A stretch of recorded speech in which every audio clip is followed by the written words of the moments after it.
অজ্ঞাত উৎস সময়ের স্রোতে বিক্ষিপ্ত বস্তুপিণ্ডের মতো এই মুহূর্তের মস্তিষ্কের সীমানা অতিক্রমী আপাত অনন্ত বিস্তৃত যে ভৌতিক বিশ্ব, তার শিরায় শিরায় বিলাসী নদীর রূপে জীবনের, প্রাণের, চেতনার যে অনির্বাণ অগ্নিস্রোত, তারই একটি তরঙ্গগম মানুষ। কেননা মানুষই জন্ম দেয় মিথ্যার, মানুষই জন্ম দেয় ক্রোধের, মানুষই জন্ম দেয় প্রতিহিংসার, এবং মানুষই হত্যা করে। তারপর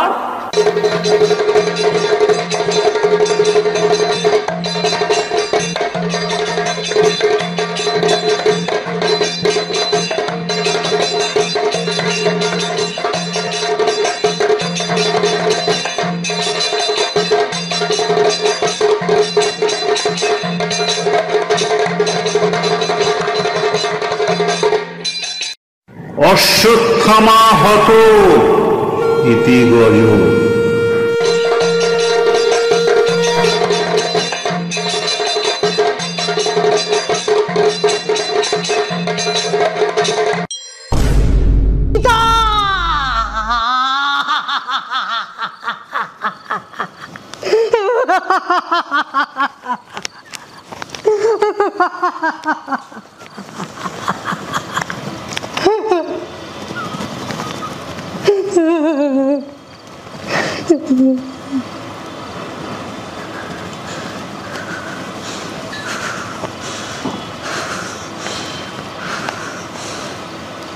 মহাবলী ভীম আজ গদা যুদ্ধের নিয়ম ভেঙে অন্যায়ভাবে যুবরাজ দুর্যোধনের পুরুভঙ্গ করেছে।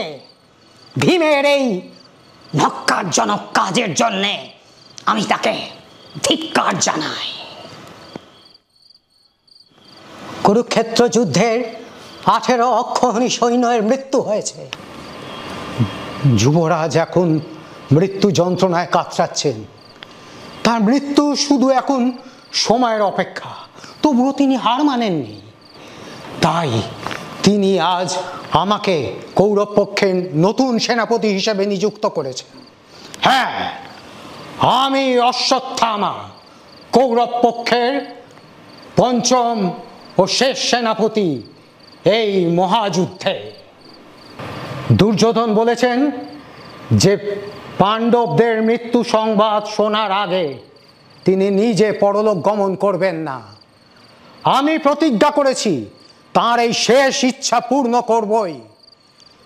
কৌরব পক্ষে আমি ছাড়া আর জীবিত আছেন আমার মাতুল কৃপাচার্য আর যাদববীর কৃতবর্মা। কাল প্রাতে আমরা তিনজনে রণভূমিতে অবতীর্ণ হব। যুদ্ধে জয়লাভ না করতে পারি, মৃত্যুবরণ তো করতে পারবই। ও কি পেচক ধ্বনি? নিশুতি রাতে এক নিশাচর পেঁচা উড়ে কোথায় যাচ্ছে? ওই তো পেঁচাটা উড়ে দূরের গাছটার দিকে চলে যাচ্ছে। গাছের মগডালে একটা কাকের বাসা। কাক দম্পতি রাতের অন্ধকারে চোখে দেখতে পায় না, তাই পেঁচাটি একটি একটি করে কাকের শাবকদের ভক্ষণ করে যাচ্ছে। আবার আবার পরম নিশ্চিন্তে পেঁচাটি উড়ে চলে গেল।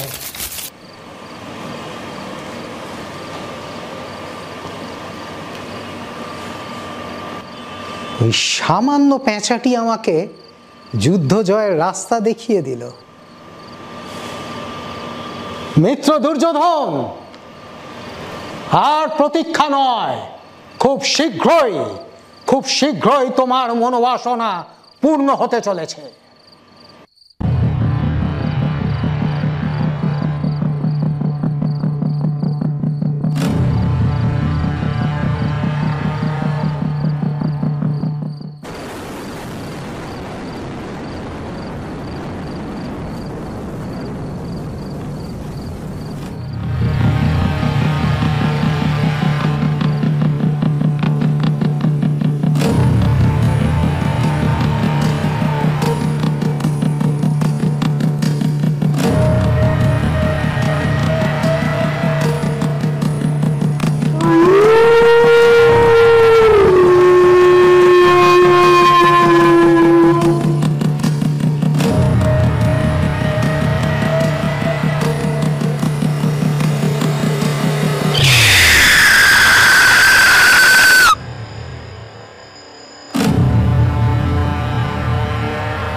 শেষ পর্যন্ত যুদ্ধ তবে শেষ হলো। এই যুদ্ধে আমার পুত্ররা বিজয়ী হলেও আমি সুখী নই। জ্যেষ্ঠ পুত্র কর্ণকে হারানোর শোকে আমি রাতে ঘুমোতে পারি না। কিন্তু ও কি এই গভীর রাতে কৌরব শিবির থেকে মুখ থেকে চুপি চুপি ও কে বেরোলো? রাতের অন্ধকারে ওর মুখ আলোকিত কেন? ওই তো অশ্বর পিঠে চেপে ও দ্রুত পলায়ন করছে। ওর পরিচয় আমাকে জানতেই হবে। রক্ষী, রক্ষী, কি হয়েছে? কি সংবাদ?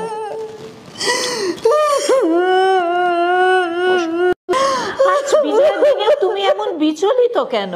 সর্বনাশ হয়ে গেছে মাতা, সর্বনাশ হয়ে গেছে। রাতের অন্ধকারে আমার নিদ্রিত পুত্রদের কেউ নৃশংসভাবে হত্যা করেছে। তুমি এ কথা কি সত্য? নির্মম সত্য মাতা। আমি স্বচক্ষে আমার পুত্রদের রক্ত স্নাত মৃতদেহ দেখে এসেছি। প্রতিবিন্ধ, শ্রুতসম, শ্রুতকর্মা, শতানিক, শ্রুতসেন, এরা কেউ বেঁচে নেই মাতা। কেউ নৃশংসভাবে তরবারির আঘাতে তাদের হত্যা করেছে। পাণ্ডব বংশ ধ্বংস হয়ে গেছে। এত বড় সর্বনাশ কে করলো? জানি না মাতা।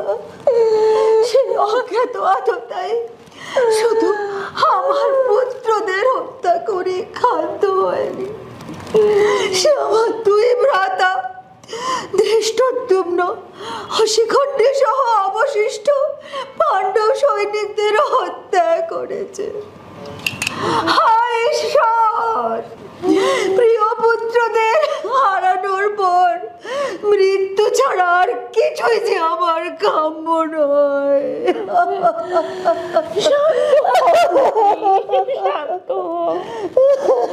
সন্তান হারানোর যে কি ভীষণ কষ্ট সেটা আমিও জানি। আচ্ছা সত্য করে বলো দেখি, আমার 5 পুত্র এখনো জীবিত আছে নাকি তাদেরও হত্যা করা হয়েছে? না না, ঈশ্বরের কৃপায় পঞ্চপাণ্ডব সুরক্ষিতই আছে।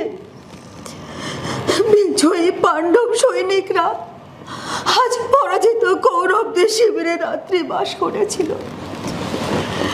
তাদের মধ্যে আমার হতভাগ্য 5 পুত্র ছিল। কিন্তু সখা কৃষ্ণের পরামর্শে পাণ্ডবরা নিজেদের শিবিরে ছিলেন বলে তারা গুপ্তঘাতকের তরবারির আঘাত থেকে রক্ষা পেয়েছেন। হায় ঈশ্বর, কেন আমার পুত্ররাও তাদের সঙ্গে রইল না? হা কৃষ্ণ, কোথায় তুমি? এই অসহনীয় যন্ত্রণা থেকে আমায় মুক্তি দাও সখা, আমায় মুক্তি দাও। শান্ত হও সখী। কুরুক্ষেত্র যুদ্ধের আগেই তো তোমাকে আমি বলেছিলাম যে এই যুদ্ধে তোমার 5 স্বামী ছাড়া সকলের মৃত্যু হবে। তুমি তো তা জেনেই এ যুদ্ধে রাজি হয়েছিলে। জানি সখা, তুমি বলেছিলে যে অধর্মের বিনাশ আর ধর্ম স্থাপনের জন্য এ যুদ্ধের একান্ত প্রয়োজন আছে। তোমার যুক্তি শুনে সখা, শুধু তোমার যুক্তি শুনে ভবিষ্যৎ জেনেও আমি এই যুদ্ধের ব্যাপারে রাজি হয়েছিলাম। আমি রাজি হয়েছিলাম, কিন্তু তখন তো বুঝতে পারিনি যে সন্তান হারানোর বেদনা এত ভয়ানক হয়। হে বাসুদেব, হয় আমায় মৃত্যু দাও, নয়তো এই যন্ত্রণা সহন করার শক্তি দাও।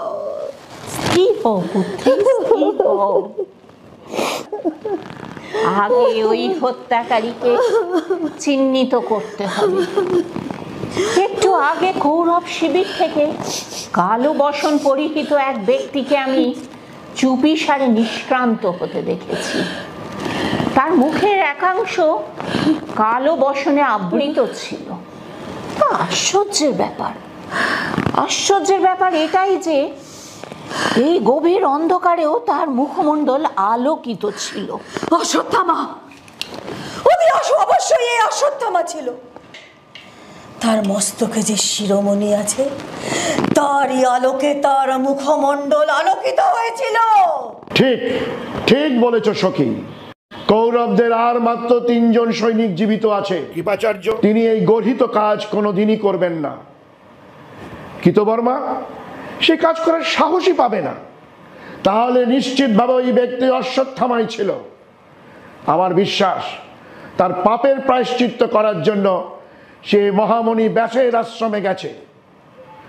পাণ্ডবদের অবিলম্বে সেখানে তার সন্ধানে যাওয়া উচিত। প্রায়শ্চিত্ত কি বলছো সখা? যে ভীষণ পাপ সে করেছে, অখণ্ড নরকবাস তার জন্য পর্যাপ্ত শাস্তি নয়। ওই নরাধম, ওই কাপুরুষ পৃথিবীর যে প্রান্তে আত্মগোপন করে থাক, পাণ্ডবদের তাকে খুঁজে বার করে শাস্তি দিতেই হবে। অবশ্যই, কিন্তু পাণ্ডবরা এই কাজ করবে না তোমার এরকম ধারণা হলো কেন? কারণ অশ্বত্থামা ব্রাহ্মণ ও গুরুপুত্র বলে পাণ্ডবরা তাকে হত্যা করতে দ্বিধা করতে পারে, কিন্তু আমি সেটা মানব না, কিছুতেই মানব না। হে সখা, মহাবলী ভীম ও সর্বশ্রেষ্ঠ ধনুর্ধর অর্জুনকে তুমি বলে দিও যে তারা যদি আমার পুত্রহন্তা অশ্বত্থামাকে হত্যা না করে, তাহলে আমার পুত্রদের চিতার বসে আমারও চিতা সজ্জিত হবে। যে অগ্নি থেকে আমার জন্ম হয়েছিল সেই অগ্নিতেই আমি আত্মা হতে যাব। আমার মানসিক যন্ত্রণা আমি বুঝতে পারছি সখী, কিন্তু আবেগের বশে কোনো সিদ্ধান্ত নেওয়া উচিত হবে না। অশ্বত্থামাকে বধ করা অসম্ভব। ওর মস্তকের চিন্তামণি ওকে অমর করে রেখেছে। আচ্ছা, যদি তাই হয় তাহলে ওই মণিকে তার শরীর থেকে বিচ্ছিন্ন করতে হবে। অশ্বত্থামার মতো পাপিষ্ঠর মস্তকে চিন্তামণি শোভা পায় না। ও মণি ধারণ করার তার কোনো অধিকার নেই। ওই দৈবমণিকে আমি সম্রাট যুধিষ্ঠিরের রাজমুকুটে দেখতে চাই।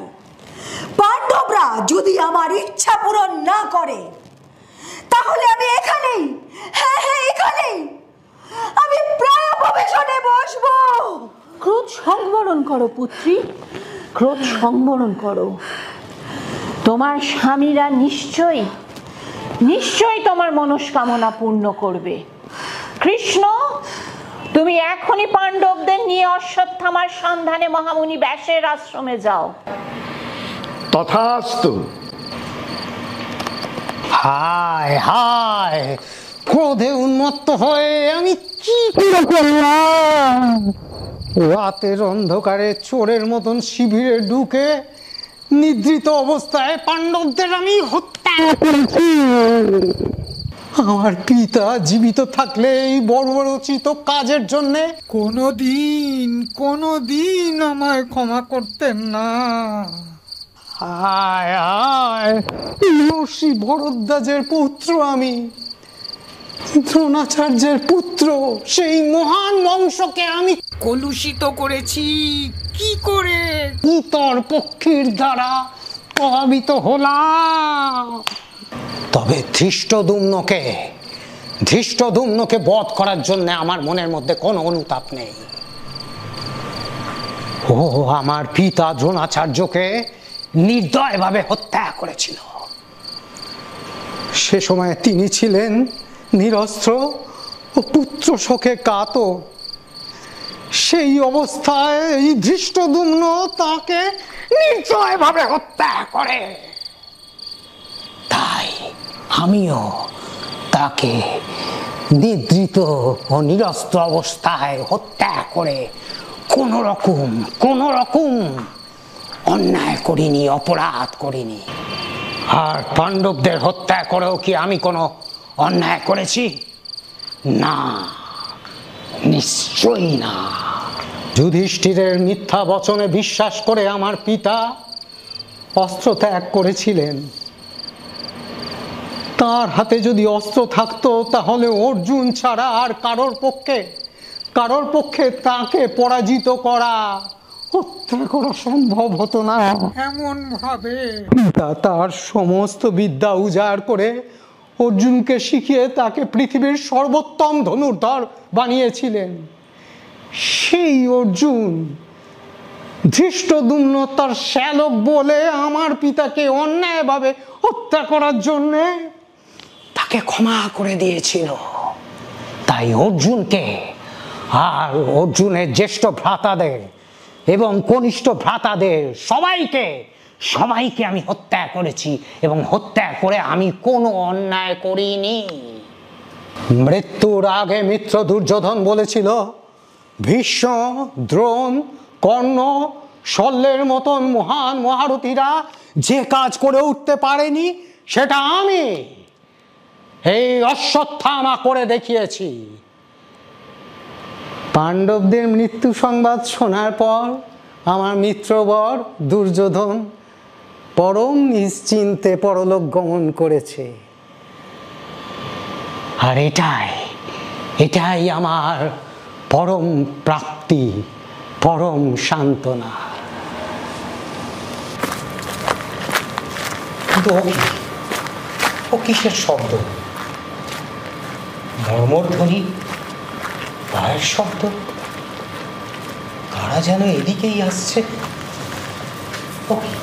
ওই তো কারা আসছে। সামনে অতি অবশ্যই শ্রীকৃষ্ণ, পেছনে 5 জন কারা। ওরা কি পঞ্চপাণ্ডব? না না না না না, নিশ্চয়ই আমার দৃষ্টি বিভ্রম হয়েছে। না অশ্বত্থামা, তোমার দৃষ্টি বিভ্রম হয়নি। পঞ্চপাণ্ডব জীবিত আছে, তাদের হত্যা করার সাধ্য তোমার নেই। তা কি করে সম্ভব? তাহলে আমি ওই শিবিরে নিদ্রিত অবস্থায় কাদের কাদের হত্যা করলাম? ধিক অশ্বত্থামা, পাণ্ডবদের পরিবর্তে তুমি তাদের বালক পুত্রদের হত্যা করেছো। কি? তোমার মতো ঘৃণ্য কে আছে এই ধরাধামে? আমি কি করেছি? প্রতিশোধ স্পৃহা চরিতার্থ করার জন্য আমি অজান্তে নিরীহ বালকদের রক্তে নিজের দুই হস্ত রঞ্জিত করেছি। হে মহাদেব, যদি পারো আমার এই অনিচ্ছাকৃত ভুলের জন্য আমাকে ক্ষমা করো প্রভু। কিন্তু পাণ্ডবরা কখনোই তোমায় ক্ষমা করবে না। অর্জুনের হাতে মৃত্যুবরণ করার জন্য প্রস্তুত হও। অর্জুন অর্জুন আমায় শাস্তি দেওয়ার কে?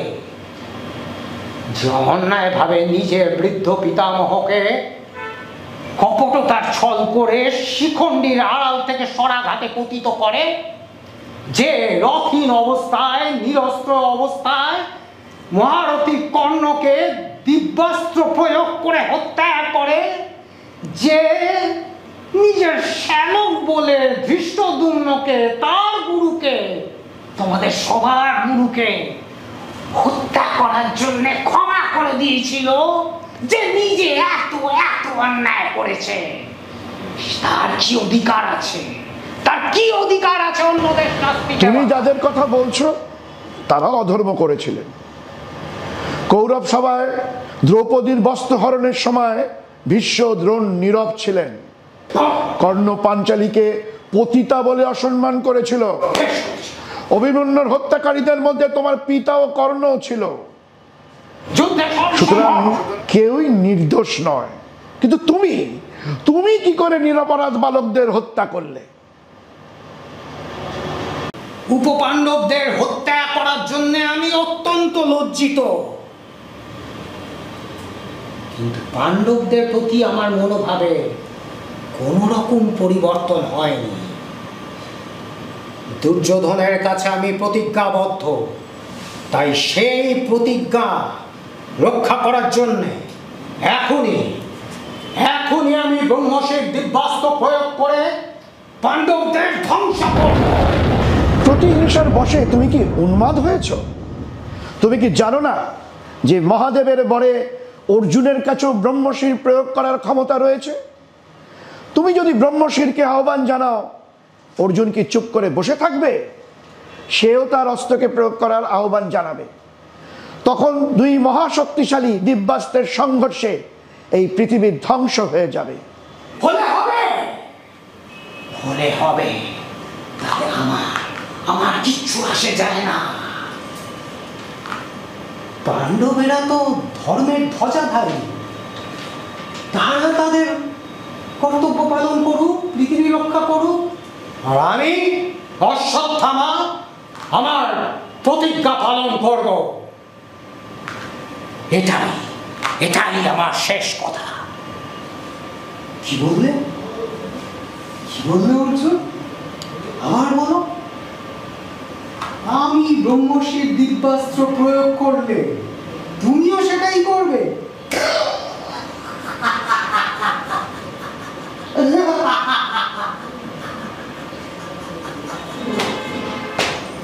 বেশ, তাই করো। মৃত্যুবরণ করতে আমি ভয় পাই না, কিন্তু তুমি তো ধর্মের প্রতীক। আত্মরক্ষার তাগিদে এই সমগ্র পৃথিবীকে ধ্বংস করবে? সহজ থাকে করে রাখাও।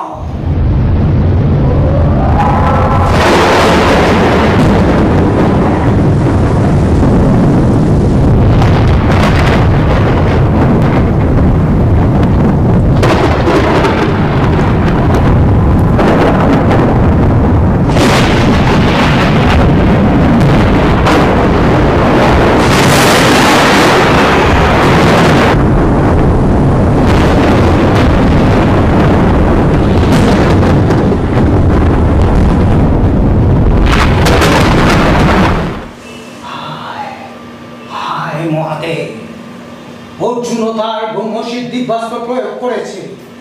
এইবার দুটো দিব্যাস্ত্রের সংঘর্ষে পৃথিবী ধ্বংস হবে। কিন্তু হইতো না, না, শ্রীকৃষ্ণ সুদর্শন চক্র দুটি দিব্যাস্ত্রের মাঝখানে এসে অনিবার্য ধ্বংসকে পতন থেকে রক্ষা করলো। কিন্তু একই সাথে শ্রীকৃষ্ণ বলছে দুজনকে তাদের অস্ত্র নিবারণ করতে। ওই তো অর্জুন তার অস্ত্র নিবারণ করলো।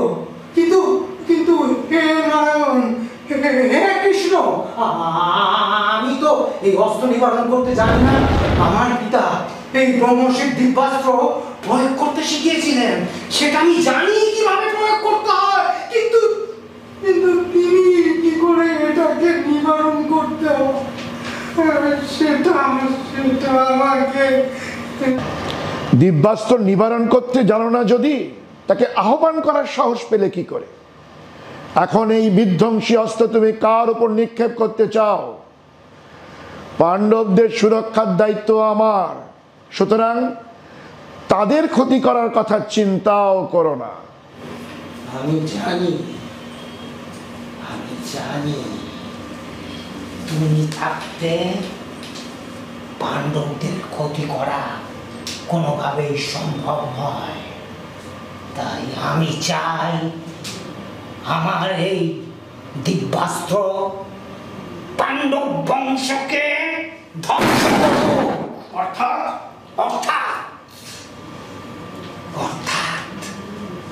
অর্জুনের পুত্র অভিমন্যুর বিধবা স্ত্রী উত্তরার গর্ভে যে সন্তান রয়েছে, অর্থাৎ পাণ্ডব বংশের শেষ বংশধর, আমি চাই আমার এই দিব্যাস্ত্র তাকে নষ্ট করুক।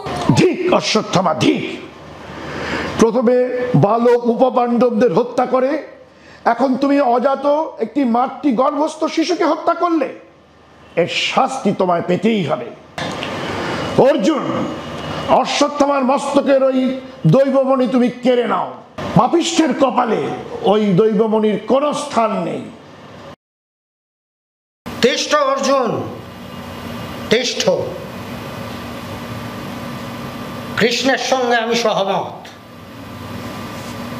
আমার মতো শিশু হন্তার কপালে এই চিন্তামণি শোভা পায় না। তাই আমি নিজেই এই মণি ছুরিকার সাহায্যে আমার মস্তক থেকে বিচ্ছিন্ন করে শ্রীকৃষ্ণকে অর্পণ করব। হ্যাঁ, আমি জানি দ্রৌপদীর কাছে আমি মহা অপরাধী। তার সন্তানদের আমি অন্যায়ভাবে হত্যা করেছি। তাই আমি যে মহাপাপ করেছি তার সামান্য প্রায়শ্চিত্ত স্বরূপ এই অনন্য মণিটি আমি তাকেই সমর্পণ করব।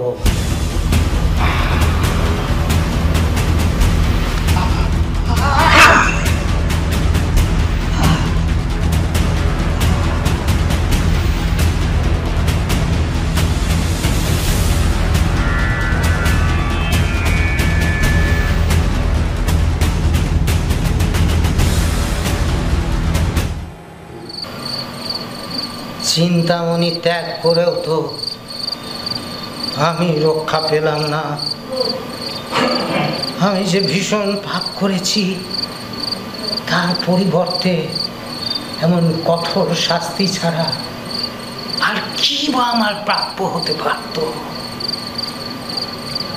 কৃষ্ণ বলেছে সে তার অলৌকিক শক্তি দ্বারা পাণ্ডব বংশের শেষ সন্তান উত্তরার গর্ভস্থ সন্তান পরীক্ষিতকে জীবন দান করবে।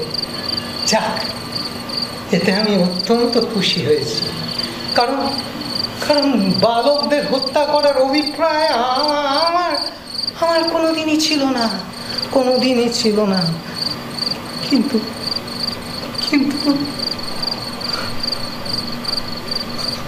আমার জীবনটা তো আমার জীবনটা তো অভিশপ্ত হয়ে গেল। কৃষ্ণর অভিশাপের বাণী এখনো আমার কানে ধ্বনিত হচ্ছে। হে অশ্বত্থামা, এক অজাত মাতৃগর্ভস্থ শিশুকে হত্যা করে তুমি যে মহাপাপ করেছ, তার শাস্তি ভোগ করার জন্য প্রস্তুত হও। আমি প্রস্তুত। শুনেছি তুমি নাকি মৃত্যুকে ভয় পাও না। না, তাই অভিশাপ স্বরূপ আজ মৃত্যুকেই তোমার কাছ থেকে ছিনিয়ে নিলাম। কলিযুগের অন্তিম ক্ষণ পর্যন্ত তুমি এক অপ্রিয়, বিতাড়িত, কুষ্ঠরোগগ্রস্ত ব্যক্তি হিসেবে জঙ্গলে জঙ্গলে ঘুরে বেড়াবে, কিন্তু কোথাও শান্তি পাবে না। কারণ তোমার মৃত্যু নেই।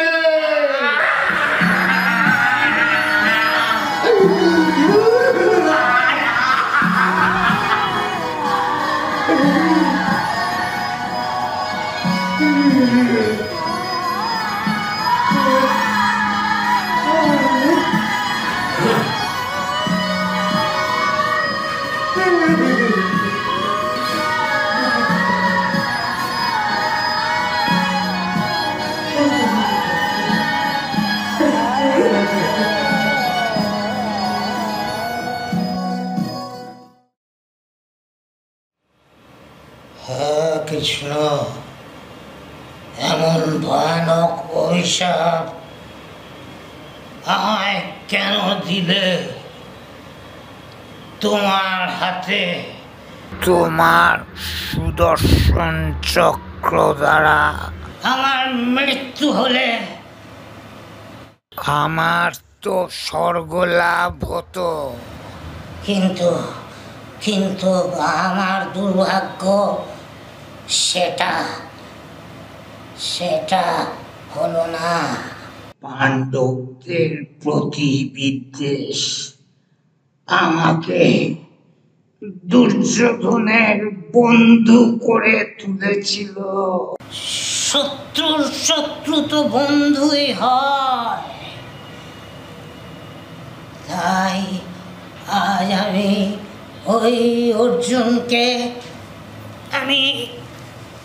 বধ করার জন্যে ওই ব্রহ্মশির দিব্যাস্ত্রের প্রয়োগ করেছিলাম, কিন্তু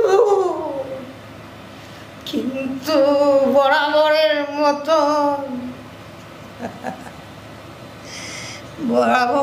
মতন এবারেও আমি হেরে গেলাম। যুবরাজ দুর্যোধনের প্রতি আনুগত্য আর ভালোবাসা পরোক্ষে আমাকে পিতার মৃত্যুর কারণ করে তুলেছিল। নরশ্রেষ্ঠ ব্রাহ্মণ হয়ে আমার সুখের হেতু আমি শিশু হত্যার মতন পাপ করেছি। তাই আমাকে অনন্তকাল ধরে ওই শাপিত জীবন যাপন করতে হয়েছে। কিন্তু আর নয়, এবার অনুশোচনা আর প্রায়শ্চিত্ত করার সময় এসেছে। ভয়ানক কুষ্ঠরোগ আমার দেহকে কুৎসিত করলেও আমার মনকে শুদ্ধ করেছে।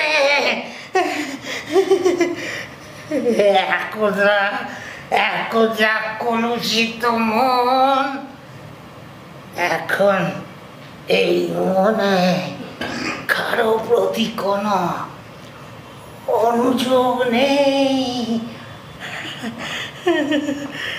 নেই কোনো ক্রোধ, ঈর্ষা, হিংসা, লোভ কিচ্ছু নেই।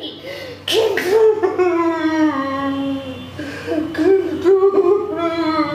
আমার শ্রীকৃষ্ণের কাছে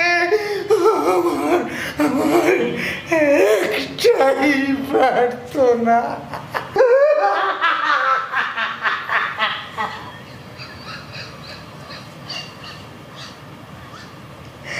আমাকে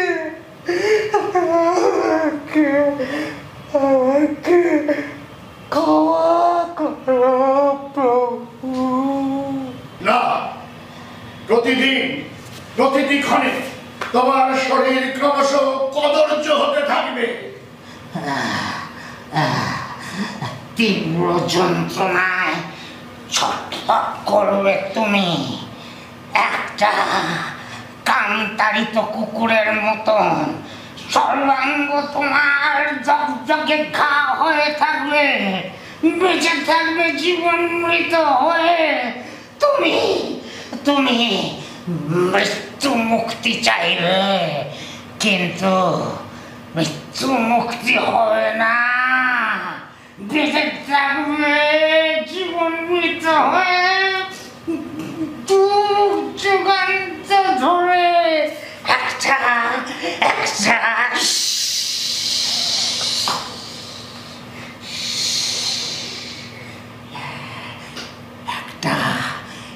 একটা সরীসৃপের মতন, একটা নিকৃষ্ট পোকার মতো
ক্ষমা করো।